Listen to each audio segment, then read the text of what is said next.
I'm Sherrie Cisneros. I'm the Navigator Program Director here for California Bridge. Today, we're going to be talking about navigating cultural biases, something I know that you guys are very familiar with working in the hospital and with our patients. So, welcome to our Navigator Training Focus series.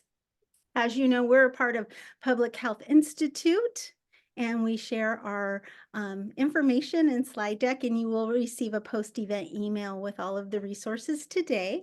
And just some reminders, make sure when you put in a question, this is the number one that I really want to address. If you have a question, please type it in the chat and make sure the blue box says to everyone.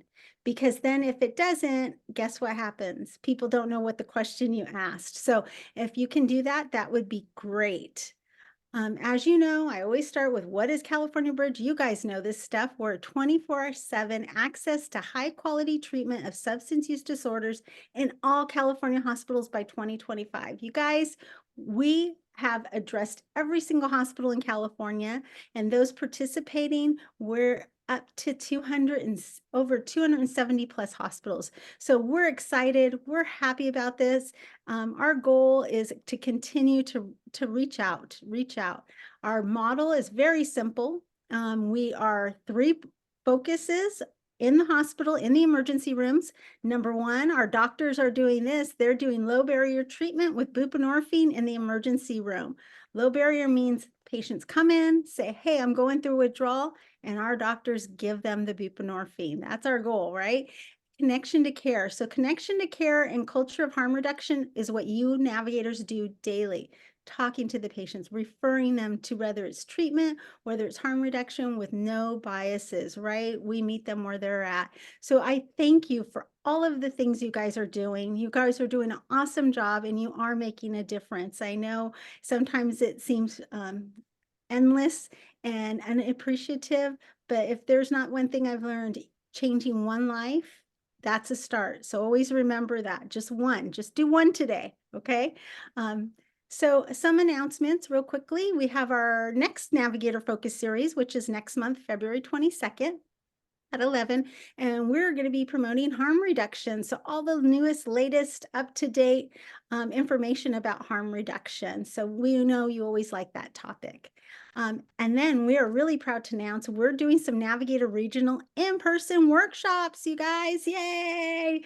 You guys asked for this. You wanted to see us. So we're doing kind of like a statewide tour. So if your area on here is represented, if not, if you can come to the closest regional meeting, we would be so appreciative and happy to see you guys. So there's 7, one in Central California, Los Angeles, Bay Area, Inland Empire, Orange County, San Diego, and Sacramento Northern Rural.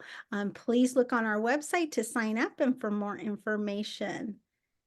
Today's objectives. Now we're moving back to our training series. So these are the 3 listed for those that need CEUs. We will be providing in our post-event email the evaluation. So these are our objectives today. And so I am going to hand the floor to wonderful Dr. Nola Veazie. She is a CEO of Training, Staff Development, and Consulting for Leadership. She has an extensive background for staff development. She is a clinical psychologist. And one of the interesting facts is she does a lot of presentations for substance use counselors as well as the jail system. So her perspective, you guys are going to love this, is all across the board. She can probably relate to you in some way, somehow, some form. So without any more ado, Dr. Nola Veazie. Thank you so much, Sherrie. I just love what you guys do. The first time I've ever heard the word navigators was from you guys at that conference, and I'm really impressed. I didn't even know it existed. So welcome. Those of you who are navigators, I wish I could see you. I like to interact with the people I'm talking to, but I'm going to do my best. Today, we're going to be talking about a topic that is it's kind of hard to navigate. No pun intended. It's hard to navigate because of the heaviness of the topic, but I'm going to bring it to you in a way that is not heavy, in a way that we look at ourselves and see how do we become better at navigating the rapids of bias. Now, navigating bias goes beyond simple definition. I'm going to bring some definitions, I'm going to bring some concepts, but it goes beyond that. Our disproportionate inclination in favor or against ideas, things, and individuals affect how we interact with our clients. If we have different views that don't align with the population that we serve, we may not be the best people to serve them. So we want to look at our own bias. It also affects the way we make decisions about helping people, about the helping profession. But before I get into the concepts and definitions, let me tell you a story that I've adopted, or there's an adaptation to this story, and it's about a fox and a crane. Yes, I said a fox and a crane. Just stay with me. I have taken some artistic liberty in this.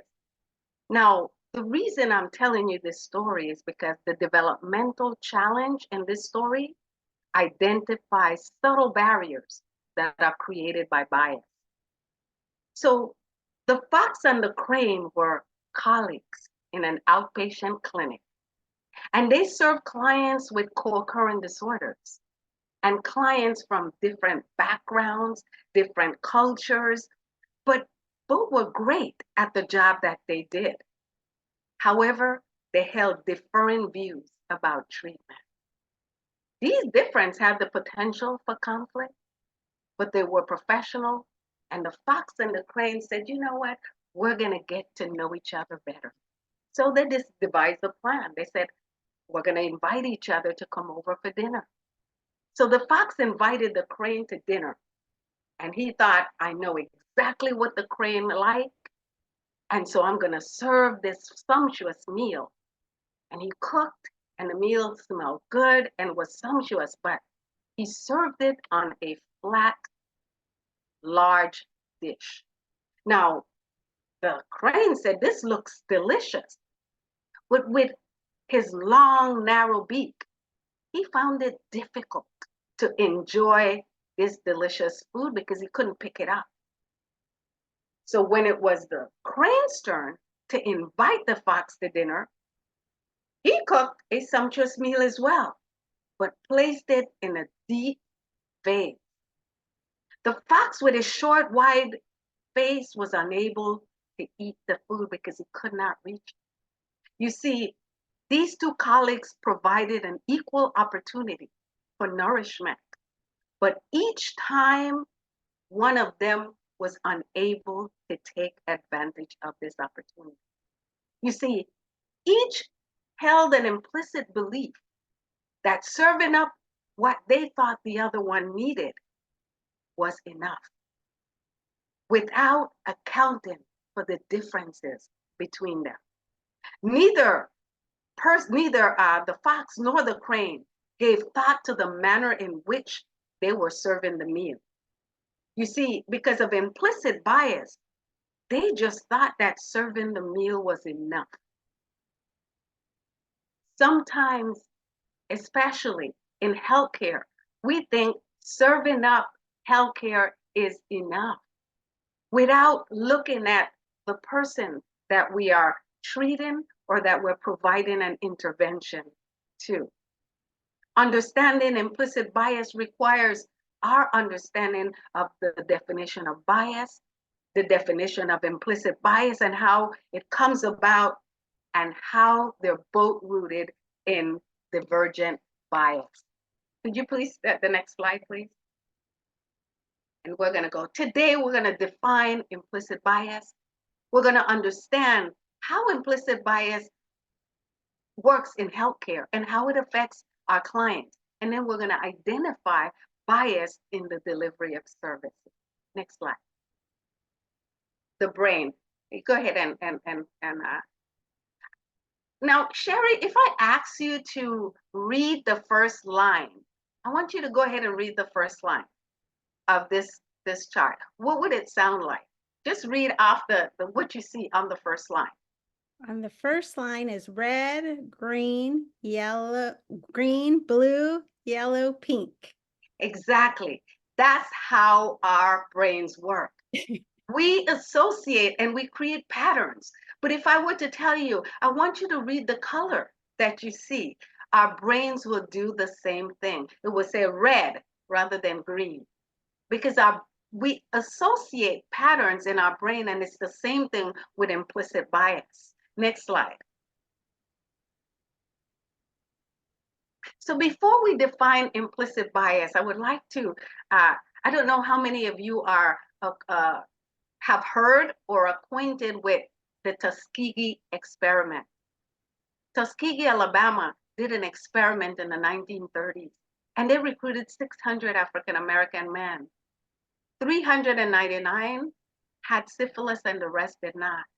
And rather than treating the syphilis, what the experimenters did, because they wanted to see how long syphilis would go on and how it would affect them. And so what they did is they said, we're going to give you medicine to treat this condition. They never said what the condition was, nor did they give the people an opportunity, those who participated, an opportunity to talk about what it was or to even give consent. Well, at the end, they gave them aspirin and they gave them other placebos, and their conditions got worse and some of them died. Now, because of this experiment, now we have training in implicit bias, but we also have guidelines that are important regarding patient consent. We no longer do that. But today, in the 21st century, 10% of medical professionals are less likely to admit Black patients to the hospital because of some of the bias that come out of that. One of the bias that emerged in this study was that Blacks did not have the same level of pain. They could tolerate pain more.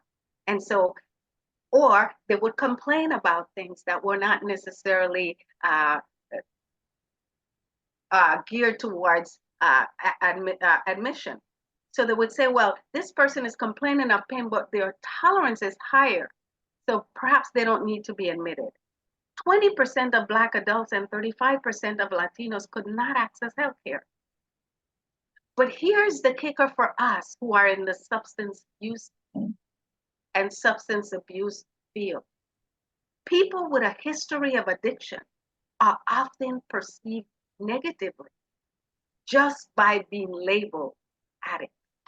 And so words that we use associate in our brains is associated with patterns, and it associates with how we interact with those individuals. Next slide, please. Let's define bias, and then we're going to go from there. So what is bias? Now, a bias is just that disproportionate inclination we have in favor or against ideas, in favor or against individuals or concepts, but it's done in a way that is closed-minded, prejudicial, or unfair. Biases can be learned and are often innate. Next slide. Implicit bias, on the other hand, and this is where what we're going to talk about. Implicit bias, on the other hand, has been defined as prejudice based on our attitude. So those are attitudes that we show that we may not even be aware of because they're implicit, they're outside of our awareness, but we have attitudes toward people who are different from us. Let's go back to a client who has an addiction and we refer to them as addicts. What are the biases that come up when we hear the term addict? What are some of the things that we conjure in our brain? And I'll talk a little bit about how the brain works and why the brain works that way. So these attitudes, associations are held internally and they're held unconsciously about a person, about an idea. Next slide. Implicit bias, though, is rooted in what we call implicit social cognition. Same thing. And so what this says, this theory says that we're more likely, or implicit social cognition is more likely to predict behavior when an individual lacks the following. And let's talk about this. Motivation. If I am not motivated to change my behavior or to see or understand the patterns that are happening within me, I'm less likely to shame, and more likely to have implicit bias. Opportunity. If I don't take advantage of the opportunities presented to me like today, you have the opportunity to really think about what are some of the bias that I may have. And I want to talk about my own bias and how I came about that and how my brain constructed that potentially could not, if not injure, protect, potentially could affect the way I deliver services. So opportunity, the next one, and the ability. If I don't have the ability to, number one, understand, relate, identify the biases that I have within me, then I also have less likelihood of changing. Next one, and awareness. What is your awareness about your implicit bias?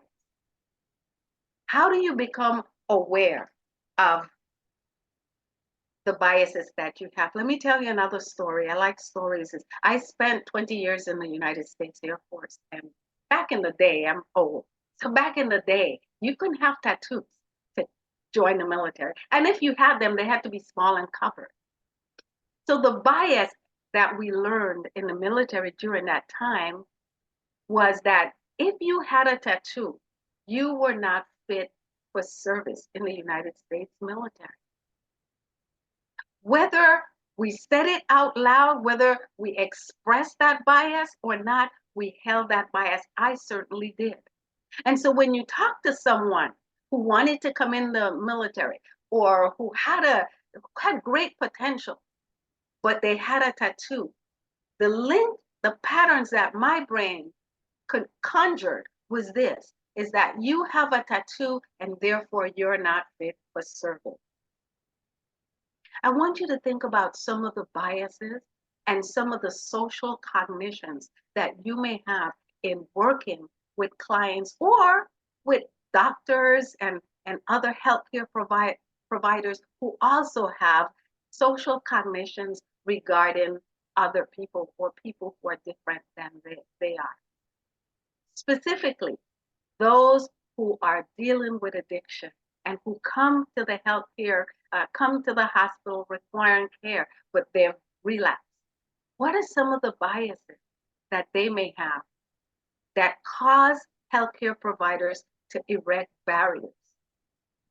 I want you to think about the fox and the crane. It may sound like a silly story. It may sound like it has nothing to do with what we do or how we interact with others. But if you go back to the story and you see two individuals working, of course, they're little animals, they're make believe, but we're going to pretend they're two teammates working in the healthcare system, working in the specifically in behavioral health and treating people who are diverse and have diverse uh, diverse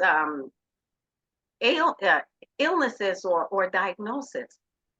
Both had differing views of how they were going to treat that individual and differing views about the individual.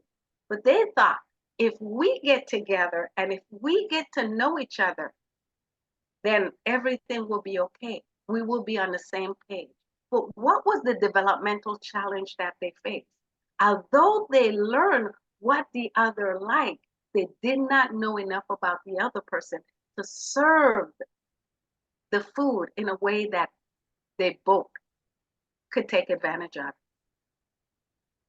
Next slide. So let's look at the brain. So the brain, I'm showing the amygdala and also the hippocampus is in this area of the brain. We call this the nucleus accumbens. And what researchers have found is that the amygdala, the hippocampus, and that frontal cortex or prefrontal cortex make up a control panel that deals with bias. Furthermore, they found that that little green almond-shaped structure is not really green, but on the slide it's green. That little structure there has emerged as a key region in the brain for dealing with bias. Many of you have heard about the amygdala and how it's involved in the fight, flight, or freeze, right? And that anytime there is some type of stimuli, it could be internal, it could be external, but anytime there's a stimuli, that just reacts and it turns on what we call the fight, flight, or freeze response.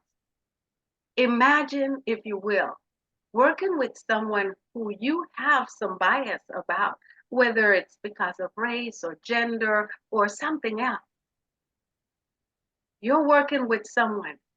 The alarm system immediately starts to sound if you feel threatened about the relationship with that individual.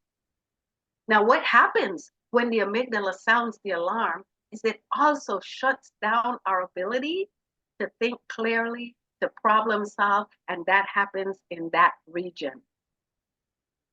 So the amygdala now sounds the alarm and plays this really prominent role in implicit biases. And we saw that implicit biases are our attitudes towards things, ideas, people who are different from us. And it's based on patterns that we've learned.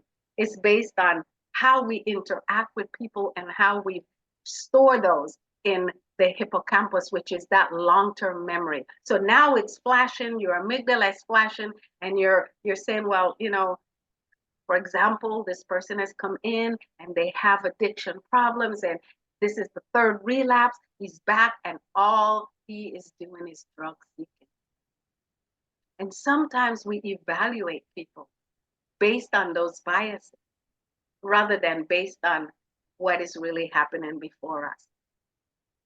So it's when we look at this whole structure, the amygdala creates conditioned response to certain stimuli.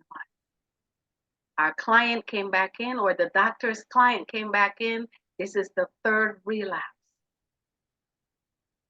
These images then are stored in the other structure called the hippocampus that remembers all that you have created, those patterns you or the doctor have created about people with addiction.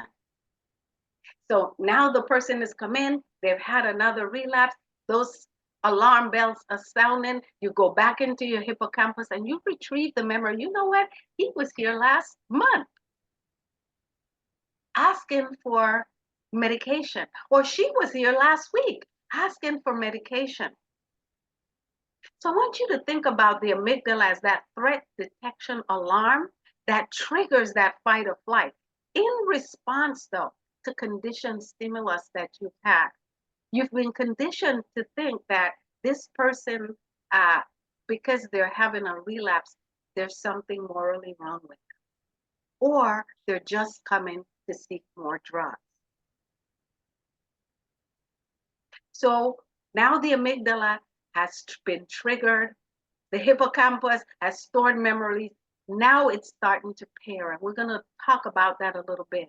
It's starting to pair these responses. And so the pairing is, oh, Joe, addict, he's lazy, he's a bum, he lacks self-control. And now you're creating patterns for your brain that are stored in that hippocampus in long-term memory. The next time he or somebody else comes in, it again triggers that amygdala, and it triggers how you interact with that person. How does implicit bias work? Next slide. Let's look at implicit versus explicit bias, and then let's talk a little bit more about it. So when you look at implicit bias, these are unconscious. We're going to just do the implicit first. These are unconscious biases. We're not aware. They're outside of our awareness. But because they've been stored in the part of the brain that just stores those long-term memories that have connected them to certain stimuli, they're there. We don't know they're there, but they're there. Attitudes and behaviors are driven by these thoughts, by these unconscious thoughts. So how I interact with Joe, how I interact with others who I see as an addict, or who I see as someone who, for example, let's go back to the Tuskegee Airmen experiment. The Tuskegee experiment.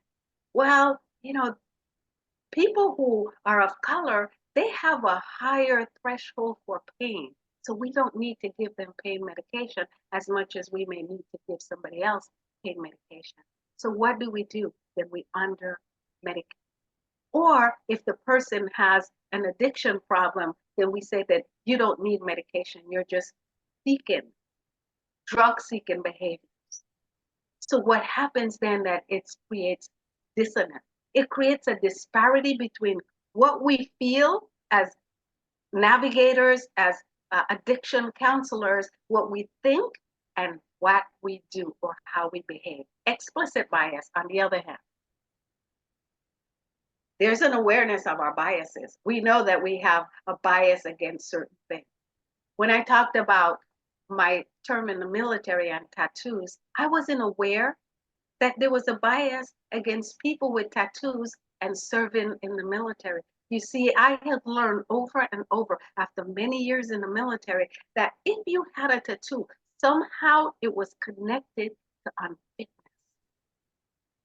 What are some of the biases that you are not aware of that then come out in our attitudes and may come out more explicitly? Awareness. Now, the thing about healthcare is that we're very much aware of our attitudes. And so we may not outwardly behave or have an attitude toward a client or a patient, who's coming in with addiction. We might not outwardly say you're an addict and you are trying to get more drugs, but internally, our conversation might go something like this. Sure, we understand that you're going through withdrawals. We understand that you're not feeling well, but all the while, the internal dialogue is, Joe just wants more drugs. He just does not want to get with the program. He doesn't stay in the program. We've recommended an outpatient program in the past, but he's not. So there's a moral problem. And you see the dissonance between what we're saying, what we're doing, and our attitudes about the individual because of the connection to drugs. So explicit bias is we behave according to those biases. And we are more aware of ourselves, so we don't behave according to biases that we might even hold implicitly. However, they tend to rise to the surface. Whether we are aware of it or not, it will come to the surface. Now, we're more prone to talk about biases when they're more acceptable. For example, I work in the criminal justice system and the prison system. And so it's more acceptable to say, hey, I don't want to work with someone who's committed a crime, for example. But when we are working with people who have committed a crime, or they do come into the healthcare system and we are aware of it, how do we treat them in a way that brings about the results that we're looking for, that brings about healing? We cannot do that unless we are aware of the implicit biases that drives our attitudes and drives how we interact with people. I want to talk a little bit before we go to the next slide about something called divergent bias, and I think I have it on this slide as well. When we talk about implicit bias, we talk about social cognition, and it's how we look at information, how we look at situations, in spite of evidence to the contrary. So if I have evidence, whether it's research evidence or best practices or just objective data to the contrary of my belief, for example, tattoos. What is there and why did the military decide at that point that you could not have a tattoo showing? Because it was not consistent with military service. Why did I look at it and create those patterns in my mind that if you had a tattoo, you were not either worthy of service, or worse, that if you had a tattoo, you were connected to some type of gang or some type of unsavory lifestyle? You see, if we're not truthful with our own biases, or if we're not aware of those biases when we interact with those people, when we interact with individuals who are different from us, or when we interact with ourselves, if we change and decide, okay, I think I'm going to have a tattoo, that dissonance remains unless I become aware, unless I become totally conscious about those biases. There's a term called divergent bias, and I want to define that for you because it plays a role in this. So, divergent bias is a cognitive bias where people tend to favor their beliefs. Now, mind you, we'll go back to my bias about tattoos back then until I recognized it, until I was able to talk about it, until I was able to say, wait a minute, this does not make sense. Divergent bias, what it does is this cognition, this cognitive bias that tells you that, you know what, I favor certain beliefs and opinions, but I'm going to ignore, I'm going to dismiss anything to the contrary. So if Sherrie came to me and said, Nola, what's wrong with tattoos? My divergent bias would say, you know what, Sherrie is wrong. She doesn't know. The military is an organization. They know much, much more than Sherrie. Even if Sherrie brought some research studies that showed me, even if cognitively I knew that does not make sense. How does this work? What I'm asking you to do, I see 98 people. What I'm asking you to do, I want you to take a step back and I want you to be honest with you. Thank God we can't see you, uh, so you don't have to worry about that. I want you to take a step back and I want you to say to yourself, what biases do I have that I diverge in? And how does that influence what I do as a navigator? I had to ask myself that.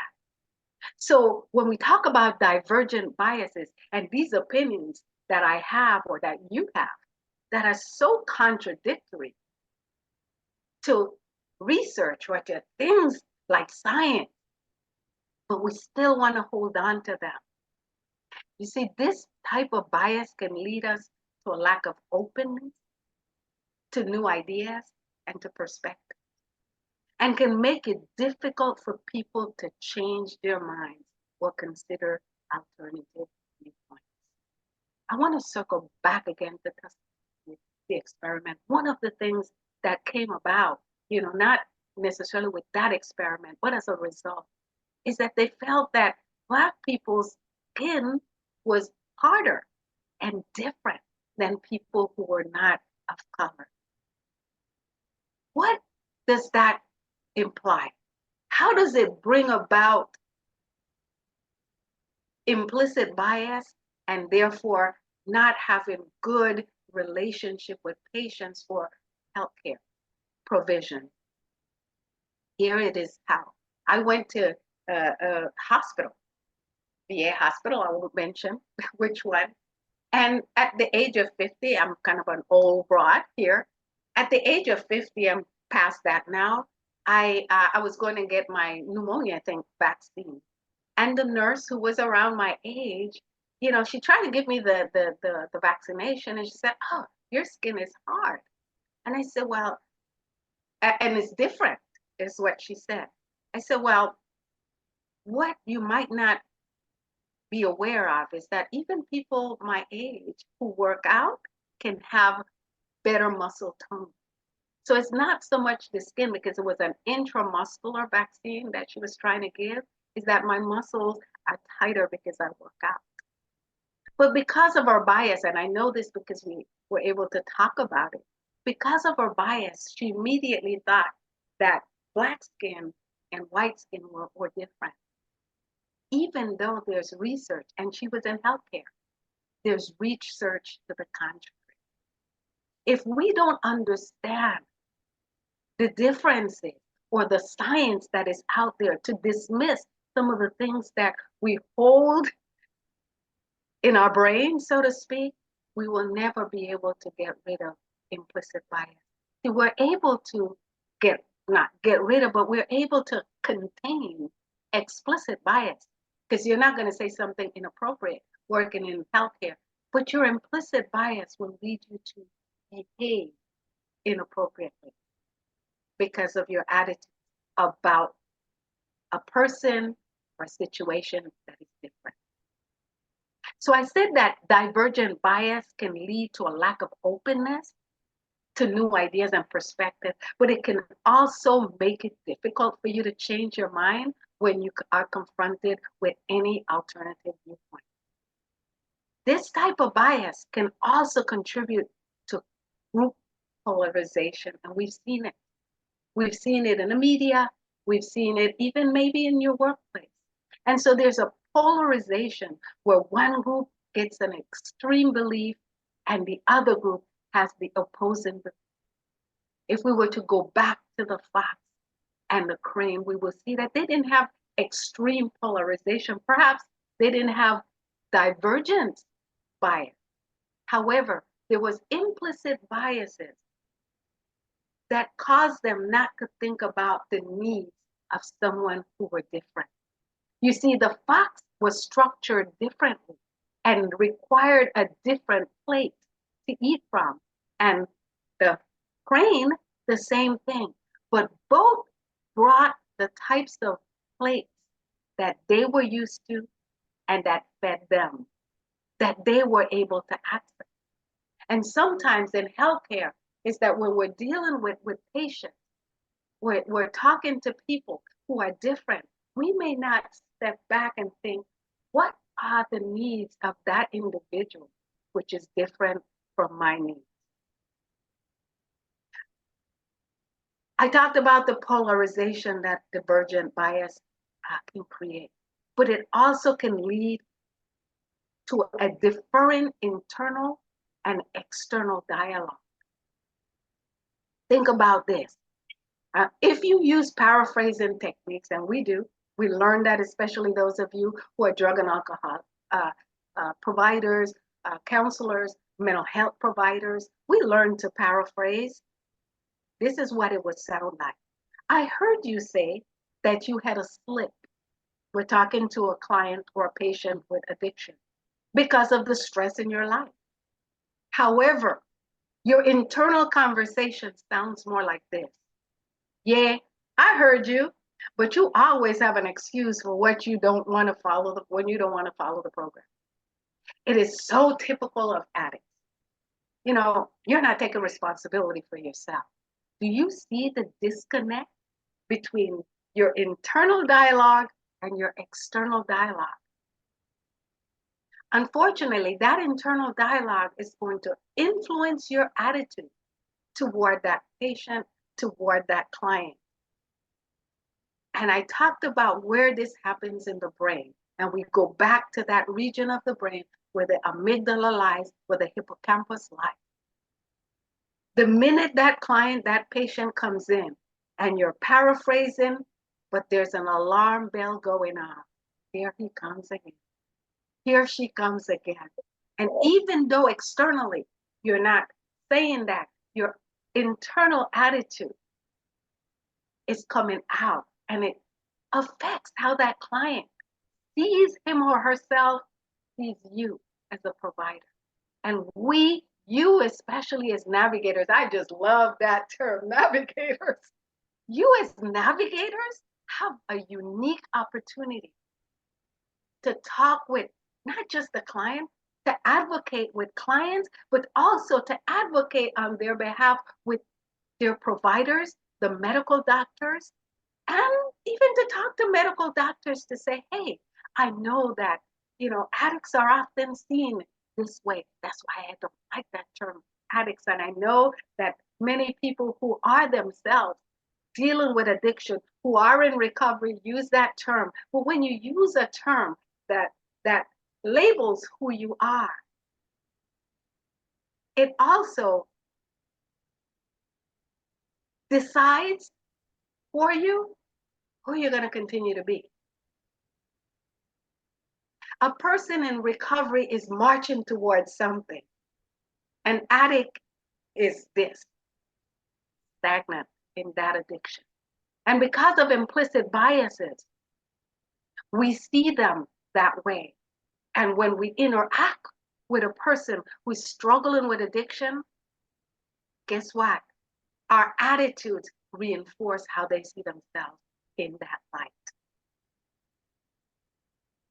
I want you to spend time paying attention to your internal and your external dialogues. If it is not congruent, if it does not match up, they can see it as well. As navigators, you are not just navigating the rapids, I'm going to use that term, the rapids of the hospital or the healthcare system. You're also helping people to navigate their own issues, whether it's addiction or feeling like I am not worthy because of my race and because of how I'm treated at the hospital. You are in a unique position to help them to see by bringing objective data to dispel the belief system caused by implicit bias. Next slide, please. I talk a little bit about the statistics, so I'll just go over them real quick. Next slide. So what creates implicit bias? First, I talked a little bit about patterns and association. When Sherrie, thank you, Sherrie, for reading that, she looked at that, I said, just read those colors. And she read exactly what was there. Not the colors, but the letters. Because we've learned that anytime we read something, we're reading letters, not colors. But if we think about ourselves, if we think about our clients, they may not come in letters, they may come in colors. What I mean by that is that we are different. And because we're different, we need to interact according to those differences, not in a bad way, but in a way that helps us to learn. But we cannot do that. We go back to that fox and that crane. They wanted to do that, but there was a blind spot. They could not see the differences. And sometimes we say, well, I don't see color. Well, we do, unless we're blind. We do see colors. And there's nothing wrong with seeing colors. And I know that that's just a way to say, hey, no, I look past that. Well, in fact, what you're doing is that you're saying you're invisible because I cannot see the color. Or to say to someone who's dealing with addiction and is struggling, to say that, hey, all I see is this, I don't see you. So we create implicit bias when we create those patterns and association. For example, some of you are probably not old as me, but I remember back in the day, and you watch cowboys, and so there was always the star would come. What color hat would he wear? I'm going to ask Sherrie or one of the team members. What color hat was he wearing? Anybody want to say? I'm gonna let our audience. What color was the hero? What What color color hat was the was it? hero wearing? Yeah. Put Come it in on, the chat. guys. Let's Come put it in on. the chat.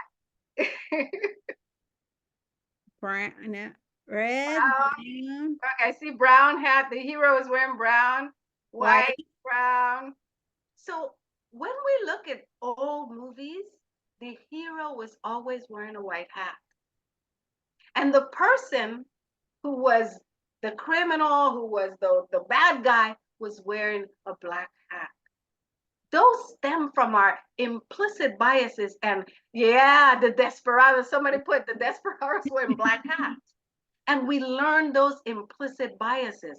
And subtly, very subtle, we don't even realize that we start to associate white with the hero or the good guy, black with the bad guy or the desperado.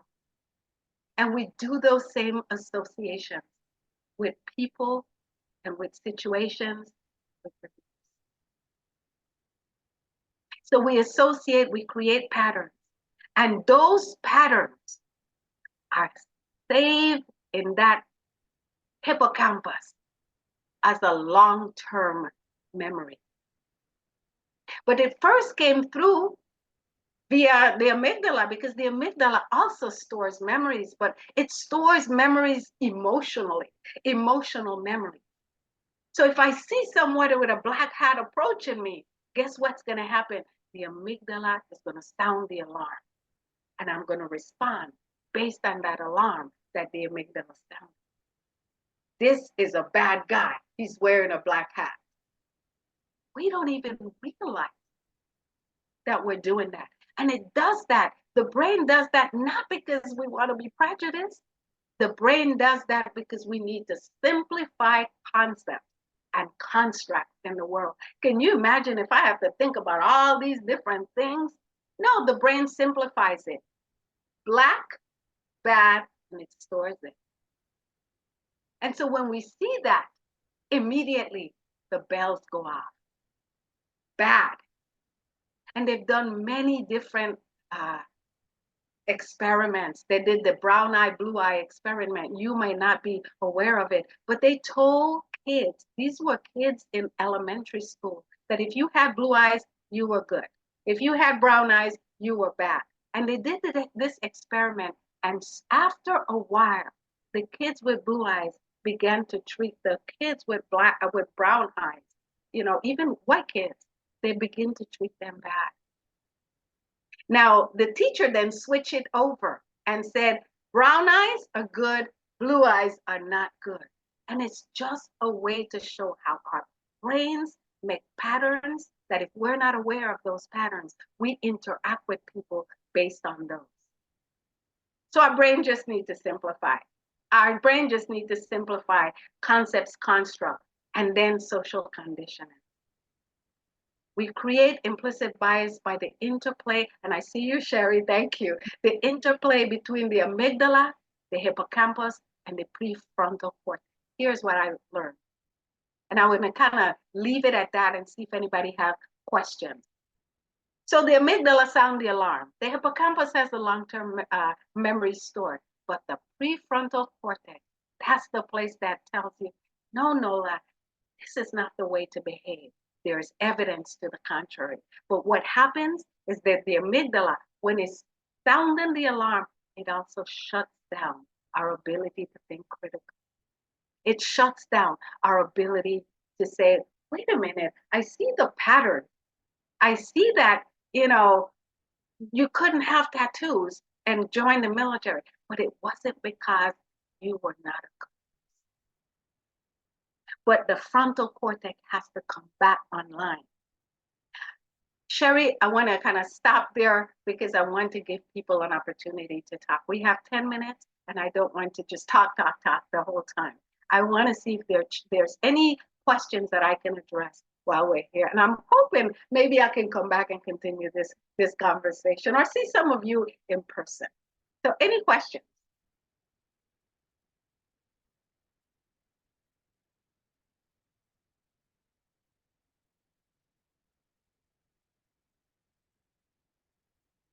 Come on, guys, put it in the chat. We're here. We're Put experts. it in the chat. And if you don't have a question, I have a question for you. If you are willing to address it, there, put it in the chat. How do you become aware, or have you become aware of your implicit bias? Yes or no? Okay. Oh, yes. Somebody put same with dark skin and light skin Mexican, not just Mexicans and people of all different cultures. There's that same bias. Absolutely, Melody. Absolutely. But I want to know, for those of you who are here, have you become aware of your implicit bias? If so, and you feel okay sharing it like I have shared it, I want you to share that doesn't have to be anything big. See, when we think about bias, we think about prejudice towards people because they're different than us. We're not talking about prejudice. We're talking about attitudes that are based on these patterns and associations that we've created in order to deal with people. Yeah, I think we have some people that are saying yes. Yes, I have. Thank you, Sam. Thank you for being brave and putting it out there. We all have. Wow, the stories you told put a good perspective on bias. Now, someone asks, how else, oh, that went too fast. How else physiology, I think. Can affect our implicity. So physiology doesn't affect our implicit bias, if that's what you're asking. It's the patterns that we form. And those patterns and those associations come from our family of origin, the people we're around, our own culture. Because if you think about culture, some cultures create implicit bias. Somebody put Mexicans, light skin versus dark skin, blacks, the paperback test in the South. Those are implicit biases that were created a long time ago that even though we talk about it, we said that it's done, some people still have. That in a family, if you're light skinned, you are somehow better. Or if you have a certain type of hair, LGBTQ as well. Thank you, Morgan. Now, Katrina says learned behavior. Yeah, these are learned behavior, but they're coming from somewhere. It's not just a behavior that someone taught us and we learned, especially implicit bias because it's outside of our awareness. We're not even aware. Somebody, Kelly says, I have been called half breed. And how does that make you feel, Kelly? See, we learn implicit biases and those are more explicit biases. But when we tell people those things, how does it make them feel? I like this what Ralph said. I try to be more conscious of how I interact with the prison population. I used to fear that population because of my upbringing. Raphael, you are not alone. You are so not alone. Thank you. Thank you. I work in the prison system where I do training and consulting, and a lot of the justice involved individuals are in my training with me, at Corcoran, at some of these prison, level 4 prison, but they are human beings that have made mistakes, some of them heinous. But when, after spending 40 years in in an institution, some people change. But our bias is that people never change. Thank you so much for bringing that up. Yeah. And I've seen a lot of biases against people who relapse. Our frequent our navigators, I'm sure you've heard the term frequent flyers in the Fires. industry, right? Frequent fly. But even if you think about that, even in that, it creates an implicit bias. Rather than looking at it in terms of the medical, as a medical problem, that relapse, although we don't want relapse, is a part of the whole struggle, is a part of the disease process. So when we look at it in terms of frequent flyers, we don't see it anymore as part of a disease process. Wow, there's a lot.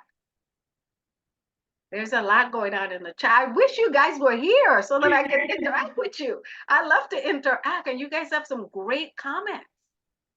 Yeah, I like what Sabrina said about rape patients who are what do they call it? Sexual workers now that practice prostitution. I think that's very obvious, but yet some of us, that it's bias. It has nothing to do, with that person. And I love Nola because she's not blaming anybody. There is no blame here, you guys. This is all about how your brain works. And I told you you'd love her. And there's a question here. Can you speak the differences between implicit? Do you want an Yes, example?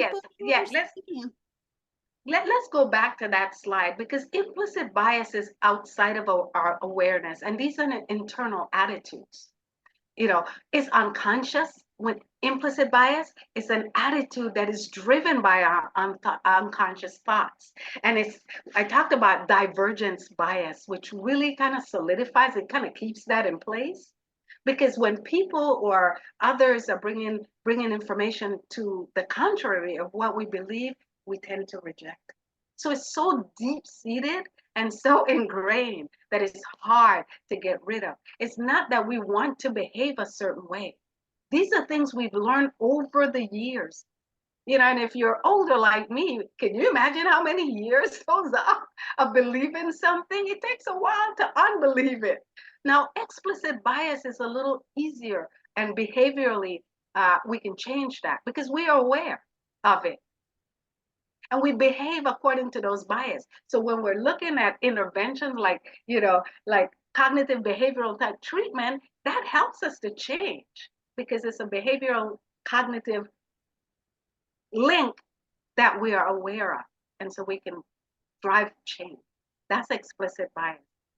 And the thing is that with explicit bias, we have those bias which are more acceptable. We tend to talk about those when the crowd, the group think, when the crowd is saying something, then we're more likely then to expose those biases. And we saw that during the election. Everybody got polarized. I believe this, I believe that. And so all those biases that we have now, we're able to bring about. But the implicit bias, because we're not aware of it, because it's outside of our consciousness, those just come up in attitude. Any other questions? I'm not sure. We have a few more minutes here. We have 3 minutes with Dr. Nola Veazie. I'm gonna keep it to 12 because there's lots of stuff in the chat. I love the fact that people are thinking, you know, the best strategy to expect having biases. And I think, yeah, you know, Nola's saying yes, nodding yes, because we don't know about them, right? We don't bring it to the awareness. So that was like Nola said, there's so much more. It's only an hour. We'd love to have you back, Dr. Nola Veazie. I told you guys, and they said they love you. I knew they would, because we loved you from the beginning. Any last words? Anything you that resonates? You know, any tips for this? Because they are working. Our navigators work with some really some tough cookies. I'm going to call them in healthcare, because they have their personal biases. They've had family. I always know there's a lot of family members. That's why we go into healthcare, because Yeah. we've seen it, we've lived it, we want to help. Any last word strategies here? I want you to think about your bias as something that you've learned, not something that you desire to have to hurt another individual. Biases are not, very few people think about, I'm going to just hate this person or dislike this person because they're not aware that they learn some things that are so deeply ingrained. So, what I would like you to do is become not only culturally aware, because that's external. I want you to become aware of your thoughts and question, why do I think that? Because eradicating bias starts with us. I'm not going to have you change. I'm going to change myself. What do I think? And I had to think about my own bias and say, why do I think that way? So the last words I would like to leave you with is, when you leave here, think about your biases. Why? That's great. We appreciate you so much, Dr. Nola Veazie. Thank you. We will definitely work on having her back. I promise you guys. I know I see that a lot in the chat. You will receive a post-event email with the evaluation. So put down, we want her back. And definitely fill those evaluations out to get your CADAP and your CCAP CEUs. We will see you next month. And please remember our regional in-person workshops. They will be happening from February to March. Thank you so much, Dr. Nola Veazie. Thank you so much. Yeah, and those of you who are CADAP, I will be speaking at the CADAP conference in May. Come out. We're talking about stress management. Come and relax. Thank you so much, Sherrie. Thank you, guys. Take care. Bye-bye. Bye-bye. Bye, guys.